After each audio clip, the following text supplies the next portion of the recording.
ತುಂಬಾ ಪಾಸಿಟಿವ್ ಉಂಟು. ವೀಕ್ಲಿಲಿ ಒಂದೊಳ್ಳೆ ಹೋಲ್ಡ್ ಮಾಡಿ ಮಾರ್ಕೆಟು ಮೊಮೆಂಟಮ್ ಕೊಟ್ಟಿದೆ. ಬಟ್ ಈಗ ಸ್ವಲ್ಪ ಸ್ಟ್ರೆಂತ್ ಸ್ವಲ್ಪ ಕಡಿಮೆ ಆಗ್ತಾ ತೋರ್ತಾ ಉಂಟು. ಇಫ್ ಇನ್ ಕೇಸ್ ಮಾರ್ಕೆಟು 25,000 ಕೂಡ ಹೋಗೋ ಚಾನ್ಸಸ್ ಉಂಟು, 26,000 ಕೂಡ ಹೋಗೋ ಚಾನ್ಸಸ್ ಉಂಟು. ಬಟ್ ಸ್ವಲ್ಪ ಇದು ಪಾಸ್ ತೊಗೊಂಡು ಹೋದರೆ ಒಂದೊಳ್ಳೆ ಮೊಮೆಂಟಮ್ ಬರೋ ಚಾನ್ಸಸ್ ಇರ್ತಾರೆ ಅಂತ. ಸೊ ಈಗ ನಾವು ಡೈಲಿಯಲ್ಲಿ ನೋಡ್ಲಿಕ್ಕೆ ಹೋದರೆ, ಡೈಲಿಯಲ್ಲಿ ನಾವು ಪ್ರೀವಿಯಸ್ ವೀಕಿಂದ ನಿಮ್ಗೆ ಹೇಳ್ತಾ ಇದ್ದೇನೆ ಮಾರ್ಕೆಟ್ ಒಂದೊಳ್ಳೆ ಮೊಮೆಂಟಮ್ ಕೊಡ್ಬೋದು ಈ ಫುಲ್ ಬ್ಯಾಕ್ ನಂತರ ಅಂತ. ಮೊಮೆಂಟಮ್ ಕೊಡ್ತು, ಬಟ್ ಇಂಟ್ರಾಡೇಲಿ ಕೂಡ ಏನೂ ಸಿಕ್ಕಿಲ್ಲ. ದಟ್ ಮೀನ್ಸ್ ಯಾರನ್ನ ಇಲ್ಲಿ ಪ್ಲ್ಯಾನ್ ಮಾಡ್ತಾಯಿದ್ರು ಗ್ಯಾಪ್ ಓಪನ್ ಆಗಿ ಪೊಸಿಷನ್ ಟ್ರೇಡರಿಗೆ ಒಂದೊಳ್ಳೆ ಪ್ರಾಫಿಟ್ ಆಯಿತು. ಫೈನ್. ಸೊ ಅದಕ್ಕೆ ಹೇಳ್ತಾ ಇರೋದು, ಯಾವತ್ತಿದ್ರು ನೀವು ಎಲ್ಲ ಹೇಳ್ತಾ ಇರ್ತಾರಲ್ಲ, ದಟ್ ಮೀನ್ಸ್ ಎಸ್ಟರ್ಡೇ ವಿನ್ನರ್ನ ಯಾವತ್ತೂ ಕೂಡ ನಂಬಲಿಕ್ಕೆ ಹೋಗಬೇಡಿ. ದಟ್ ಮೀನ್ಸ್ ಯಾರನ್ನ ಇಲ್ಲಿ ಪ್ಲ್ಯಾನ್ ಮಾಡಿದ್ರು, ಅವರು ಯಾರೆಲ್ಲ ಸೆಲ್ ಮಾಡಿದ್ರು ಅವ್ರಿಗೆ ಸ್ಟಾಪ್ ಲಾಸ್ ಇಟ್ಟಾಯಿತು. ಫೈನ್. ಸೊ ಅದನ್ನು ನೋಡ್ತಾ ಅವ್ರು ಏನಂದ್ರು ಕೂಡ ಇಲ್ಲಿ ಮಾರ್ಕೆಟ್ ಹೇಗೆ ನೆಗೆಟಿವ್ ಕ್ಲೋಸಿಂಗ್ ಕೊಟ್ಟಿದೆ, ಮಾರ್ಕೆಟ್ ಗ್ಯಾಪ್ ಅಪ್ ಓಪನ್ ಆಗ್ಬೋದು ಅಂತ ಅಂದ್ಕೊಂಡಿದ್ವಿ. ಬಟ್ ಹಾಗೆ ಮಾರ್ಕೆಟು ಗ್ಯಾಪ್ ಅಪ್ ಓಪನ್ ಆಯಿತು, ಅವ್ರಿಗೆ ಪ್ರಾಫಿಟ್ ಆಯಿತು. ಮಾರ್ಕೆಟ್ ಅಲ್ಲಿಂದ ಅವರು ಕೂಡ ಅಂದಿದ್ರು ಇಲ್ಲಿಂದ ಮಾರ್ಕೆಟು ನೆಗೆಟಿವ್ ಕ್ಲೋಸಿಂಗ್ ಕೊಡ್ತು, ಮಾರ್ಕೆಟ್ ಇಲ್ಲಿಂದ ಗ್ಯಾಪ್ ಅಪ್ ಓಪನ್ ಆಗ್ಬೋದು ಅಂತ. ಬಟ್ ಮಾರ್ಕೆಟ್ ಅವ್ರು ಅಗೇನ್ಸ್ಟಲ್ಲಿ ಓಪನ್ ಆಯಿತು. ಯಾವಾಗ ಈ ಅಗೇನ್ಸ್ಟಲ್ಲಿ ಓಪನ್ ಆಗ್ತಾರಲ್ಲ, ಇಲ್ಲಿ ನಮ್ಮದು ಮನಿ ಮ್ಯಾನೇಜ್ಮೆಂಟ್ ಹಿಟ್ ಆಗ್ತದೆ. ಇಫ್ ಇನ್ ಕೇಸ್ ನಾವು ಇಲ್ಲಿ ಏನು 25 ಕ್ವಾಂಟಿಟಿ ಪ್ಲ್ಯಾನ್ ಮಾಡಿರ್ತೀವಿ, ಅಥವಾ ಇಲ್ಲಿ 25 ಕ್ವಾಂಟಿಟಿ ಪ್ಲ್ಯಾನ್ ಮಾಡಿರ್ತೀವಿ, ಅಥವಾ ಇಲ್ಲೊಂದು 25 ಕ್ವಾಂಟಿಟಿ ಪ್ಲ್ಯಾನ್ ಮಾಡಿರ್ತೀವಿ ಅಂದರೆ ಇಲ್ಲಿ ಪ್ರಾಫಿಟ್ ಆಗ್ತಾರೆ, ಬಟ್ ಇಲ್ಲಿ ನಮಗೆ ಲಾಸ್ ಆಗ್ತದೆ. ಸೊ ಅದಕ್ಕೆ ಇಫ್ ಇನ್ ಕೇಸ್ ನೀವು ಇಲ್ಲಿ 25 ಕ್ವಾಂಟಿಟಿ ಪ್ಲ್ಯಾನ್ ಮಾಡಿದರೆ ಫಸ್ಟಲ್ಲಿ ಏನೋ ನಿಮ್ಮ ಲಕ್ ಆಯಿತು, ಏನೋ ನಿಮ್ಮದು ಸ್ಟ್ರಾಟಜಿ ಪ್ರಕಾರ ವರ್ಕ್ ಆಯಿತು. ಸೊ ಅದಕ್ಕೆ ನಿಮಗೆ 25 ಕ್ವಾಂಟಿಟಿಲಿ ಪ್ರಾಫಿಟ್ ಆಯಿತು. ಅದೇ ಸೆಕೆಂಡ್ ಟೈಮ್ ಹೋದಾಗ ಇಲ್ಲಿ 25 ಕ್ವಾಂಟಿಟಿ ಇಡಬೇಡಿ, ಇಲ್ಲಿ ನೀವು 15 ಕ್ವಾಂಟಿಟಿಯಿಂದ 10 ಕ್ವಾಂಟಿಟಿಲಿ ಪ್ಲ್ಯಾನ್ ಮಾಡಿ. ಇಲ್ಲಿ ಕೂಡ ಪ್ರಾಫಿಟ್ ಆಯಿತು, ವೆಲ್ ಆ್ಯಂಡ್ ಗುಡ್. ನೆಕ್ಸ್ಟ್ ನೀವು ಯಾವತ್ತಿದ್ರು 1 ಕ್ವಾಂಟಿಟಿಲಿ ಪ್ಲ್ಯಾನ್ ಮಾಡಿ, ಆವಾಗ ನಿಮಗೆ ಅದು ಲಾಸ್ ಆದರೂ ಕೂಡ ಏನೂ ಕೂಡ ಫರಕ್ ಆಗಲ್ಲ. ಸೊ ಈ ಥರ ಮನಿ ಮ್ಯಾನೇಜ್ಮೆಂಟ್ ಆಗಿರ್ತಾರೆ. ಫೈನ್. ಸೊ ಇದ್ರ ಬಗ್ಗೆ ನಾನು ಡೀಪ್ಲಿ ಇನ್ನೊಂದು ವೀಡಿಯೋಲಿ ಡಿಸ್ಕಸ್ ಮಾಡ್ತೀನಿ. ಸೊ ಈಗ ನಾವು ನಾಳೆ ಬಗ್ಗೆ ನೋಡ್ಲಿಕ್ಕೆ ಹೋದರೆ, ಮಾರ್ಕೆಟ್ ಒಂದೊಳ್ಳೆ ಪಾಸಿಟಿವ್ ಕ್ಲೋಸಿಂಗ್ ಕೊಟ್ಟಿದೆ. ಫೈನ್. ದಟ್ ಮೀನ್ಸ್ ಒಂದು ಫ್ಲ್ಯಾಟ್ ಓಪನ್ ಆಗಿ ಕ್ಲೋಸಿಂಗ್ ಕೊಟ್ಟಿದೆ. That means gap down open ಆಗಿ ಒಂದೊಳ್ಳೆ ಫ್ಲ್ಯಾಟಲ್ಲಿ ಕ್ಲೋಸಿಂಗ್ ಕೊಟ್ಟಿದೆ.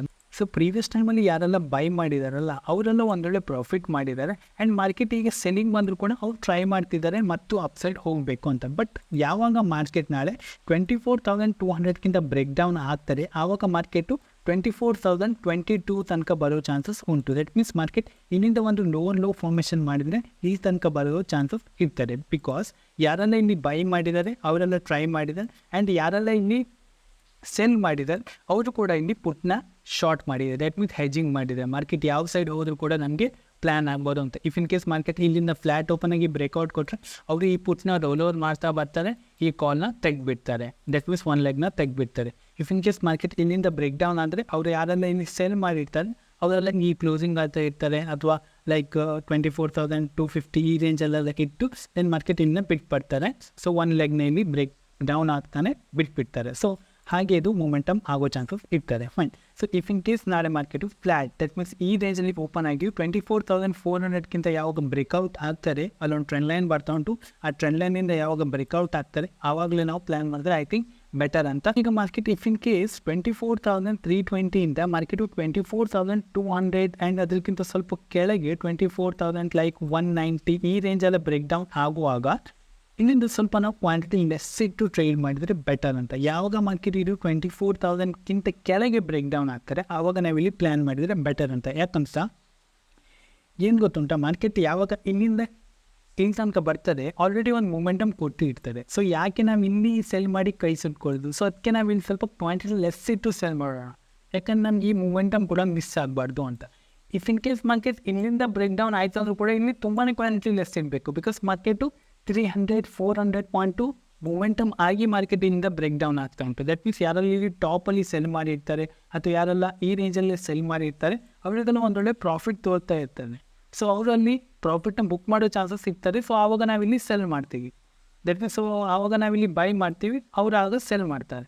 ಸೊ ಇಲ್ಲಿಂದ ಮಾರ್ಕೆಟು ಮೊಮೆಂಟಮ್ ಬರೋ ಚಾನ್ಸಸ್ ಇದಲ್ಲ. ಸೊ ಅದಕ್ಕೆ ಅಂತ ಇರೋದು ಜಸ್ಟ್ ನೀವು ಮನಿ ಮ್ಯಾನೇಜ್ಮೆಂಟ್ ಪೊಸಿಷನ್ಸ್ ಐ ಥಿಂಕ್ ಇದೆಲ್ಲ ಪ್ಲ್ಯಾನ್ ಮಾಡಿ ಆವಾಗಲೇ ನಿಮಗೆ ಕರೆಕ್ಟು ಪ್ರಾಫಿಟೇಬಲ್ ಟ್ರೇಡರ್ ಆಗೋ ಚಾನ್ಸಸ್ ಇರ್ತದೆ. ಸೊ ಈಗ ನಾವು 50 ಮಿನಿಟಲ್ಲಿ ನೋಡ್ಲಿಕ್ಕೆ ಹೋದರೆ 50 ಮಿನಿಟ್ಸಲ್ಲಿ ಕೂಡ ತುಂಬಾ ಚೆನ್ನಾಗಿ ತೋರ್ತಾ ಉಂಟು. ಮಾರ್ಕೆಟ್ ಪಾಸಿಟಿವ್ ಕೂಡ ಹೋಗ್ಬೋದು, ನೆಗೆಟಿವ್ ಕೂಡ ಹೋಗ್ಬೋದು. ಬಟ್ ನಾಳೆ ಮಾರ್ಕೆಟ್ ಯಾವ ಥರ ಕ್ಲೋಸಿಂಗ್ ಕೊಡ್ತಾರೆ ಅದ್ರ ಮೇಲೆ ಡಿಪೆಂಡು. ಸೊ ನಾನು ನಿಮ್ಗೆ ಹೇಳಿದಾಗೆ ಅಪ್ಸೈಡಲ್ಲಿ ಒಂದೊಳ್ಳೆ ಟ್ರೆಂಡ್ ಲೈನ್ ಬರ್ತಾ ಉಂಟು. ಇಫ್ ಇನ್ ಕೇಸ್ ಮಾರ್ಕೆಟ್ ಈ ಟ್ರೆಂಡ್ ಲೈನಿಂದ ಬ್ರೇಕ್ಔಟ್ ಆಯ್ತು ಅಂದರೆ ನಾವಿಲ್ಲಿ ಪ್ಲ್ಯಾನ್ ಮಾಡೋದು ಬೇಡ. ಯಾವಾಗ ಮಾರ್ಕೆಟು 24,000 ಅಥವಾ 24,399, 88 ಈ ರೇಂಜೆಲ್ಲ ಬ್ರೇಕ್ಔಟ್ ಆಯ್ತು ಅಂದರೆ ಮಾತ್ರ, ಅದ್ರ ಮೇಲೆ ಸಸ್ಟೈನ್ ಆಯ್ತು ಅಂದರೆ ಮಾತ್ರ ನಾವಿಲ್ಲಿ ಪ್ಲ್ಯಾನ್ ಮಾಡ್ಬೋದು. ಬಿಕಾಸ್ ಈ ರೇಂಜಿಗೆ ಸ್ವಲ್ಪ ವಾಲಿಟಿಲಿಟಿ ಕ್ರಿಯೇಟ್ ಮಾಡ್ತೀವಿ. ಬಿಕಾಸ್ ಯಾಕಂದರೆ ಇದೆಲ್ಲ ಇಲ್ಲಿಂದ ಫ್ರೆಶ್ ಸೆಲ್ಲಿಂಗ್ ಆಗಿದೆ. ಸೊ ಈ ಸೆಲ್ಲಿಂಗ್ ಏನು ಗೊತ್ತುಂಟಾ, ಸ್ವಲ್ಪ ಇವರು ಟ್ರೈ ಮಾಡ್ತಾರೆ ಕೆಳ ಹಾಕ್ಲಿಕ್ಕೆ ಮಾರ್ಕೆಟ್ನ, ಆವಾಗ ಇಲ್ಲಿ ಬಯರ್ಸ್ ಬಿಡಲ್ಲ.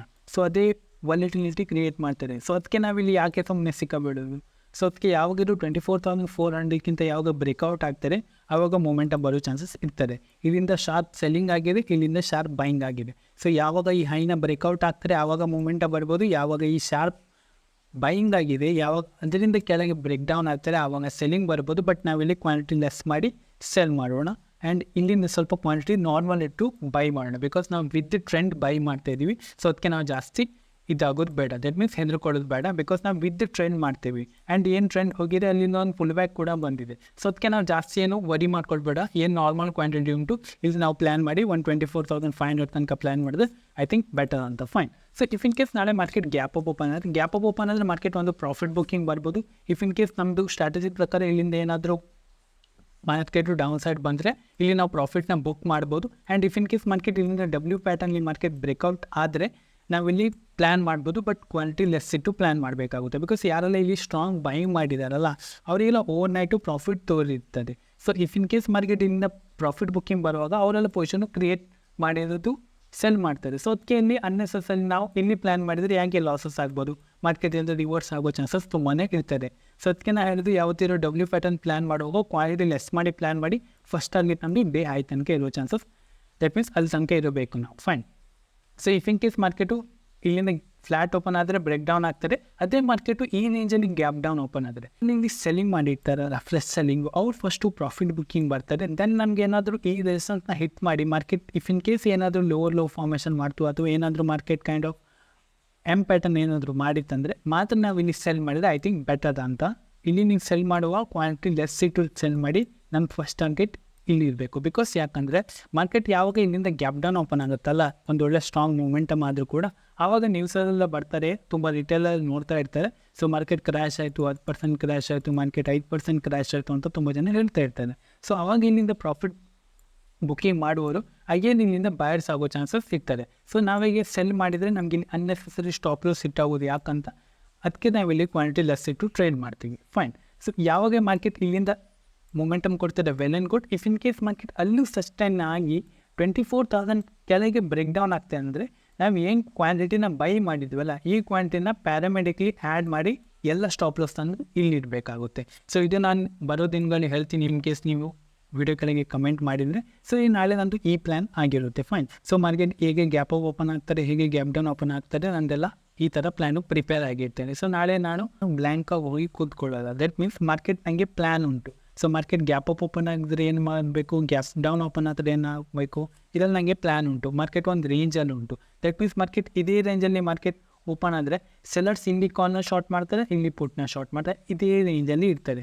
ಸೊ ಅದಕ್ಕೆ ಯಾವಾಗ ಇಲ್ಲಿಂದ ಬ್ರೇಕ್ಔಟ್ ಆಗ್ತಾರೆ, ಯಾವಾಗ ಇಲ್ಲಿಂದ ಬ್ರೇಕ್ ಡೌನ್ ಆಗ್ತಾರೆ ಆವಾಗಲೇ ಪ್ಲ್ಯಾನ್ ಮಾಡೋಣ, ಆವಾಗಲೇ ಮೂಮೆಂಟಮ್ ಇರ್ತದೆ. ಇಫ್ ಇನ್ ಕೇಸ್ ನಿಮ್ಮ ಹತ್ರ ಕ್ಯಾಪಿಟಲ್ ಚೆನ್ನಾಗಿದ್ದರೆ ನೀವು ಇಲ್ಲಿ ಹೈನ ಶಾರ್ಟ್ ಮಾಡಿ, ಪುಟ್ನ ಶಾರ್ಟ್ ಮಾಡಿ, ಸ್ವಲ್ಪ ಔಟ್ ಆಫ್ ದ ಮನೆಯಲ್ಲಿ ಹೋಗಿ ಬೈ ಮಾಡಿ, ಔಟ್ ಆಫ್ ದ ಮನೆಯಲ್ಲಿ ಬಂದು ಪುಟ್ನ ಬೈ ಮಾಡಿ, ಅವು ನಿಮಗೆ ಮಾರ್ಜಿನ್ ಸ್ವಲ್ಪ ಬೆನಿಫಿಟ್ ಸಿಗ್ತದೆ. ಫೈನ್. ಸೊ ಇದು ನಂದು ಪ್ಲ್ಯಾನ್ ಆಗಿರ್ತದೆ. ಇಫ್ ಇನ್ ಕೇಸ್ ನಿಮಗೆ ವಿಡಿಯೋ ಚೆನ್ನಾಗಿ ಡೆಫಿನೆಟ್ಲಿ ಲೈಕ್ ಆ್ಯಂಡ್ ಶೇರ್ ಮಾಡಿ. ಆ್ಯಂಡ್ ಡಿಸ್ಕ್ರಿಪ್ಷನ್ ನಂದು ಟೆಲಿಗ್ರಾಮ್ ಚಾನಲ್ ಉಂಟು, ಅಲ್ಲಿ ಫಸ್ಟ್ ಹೋಗಿ ಚೆಕ್ಔಟ್ ಮಾಡಿ, ಅಲ್ಲಿ ನಾನು ಒಳ್ಳೊಳ್ಳೆ ಅಪ್ಡೇಟ್ ಎಲ್ಲ ಮಾಡ್ತಾಯಿರ್ತೀನಿ. Fine. So and demat account ಬೇಕಾದರೂ ಕೂಡ ಡಿಸ್ಕ್ರಿಪ್ಷನ್ ಉಂಟು, ಅಲ್ಲಿಂದ ನೀವು ಚೆಕ್ಔಟ್ ಮಾಡ್ಬೋದು. ಫೈನ್. ಸೊ ಇದು ನಂದು ನಾಳೆ ಅನ್ಲಿಸಸ್ ಆಗಿರುತ್ತೆ. ಬಟ್ ನಮಗೊಂದು ವಿಷಯ ಹೇಳಬೇಕು ನಿಮಗೆ, ಯಾಕಂದರೆ ಇಫ್ ಇನ್ ಕೇಸ್ ನಿಮಗೆ ನಾವು ಮಾಡ್ತಿರೋ ವಿಡಿಯೋ ಚೆನ್ನಾದರೆ ಡೆಫಿನೆಟ್ಲಿ ಲೈಕ್ ಆ್ಯಂಡ್ ಶೇರ್ ಮಾಡಿ. ಆ್ಯಂಡ್ ನಾನು ಹೇಳ್ತಿರೋ ಟೀಚಿಂಗ್ ನಿಮಗೆ ಇಷ್ಟ ಆದರೆ ಅಥವಾ ನಾನು ಹೇಳ್ತಿರೋ ರೀತಿ ನಿಮಗೆ ಇಷ್ಟ ಅಂದರೆ ಪ್ಲೀಸ್ ಚಾನಲ್ನ ಶೇರ್ ಮಾಡಿ. ಪ್ಲೀಸ್ ನನಗೊಂದು ಕಮೆಂಟ್ ಮಾಡಿ, ಆವಾಗ ನನಗೆ ಸ್ವಲ್ಪ ಮೋಟಿವೇಶನ್ ಸಿಗ್ತಾರೆ. ಎಸ್ ನಾನು ಹೇಳ್ತಾ ಇರೋದು ಯಾರಿಗೊತ್ತರೂ ರೀಚ್ ಆಗ್ತಾ ಉಂಟಂತ. ಫೈನ್. ಐ ಹೋಪ್ ನಾನು ಪಾಯಿಂಟಲ್ಲಿ ಕ್ಲಿಯರ್ ಆಯ್ತು ಅಂತ. Have good day.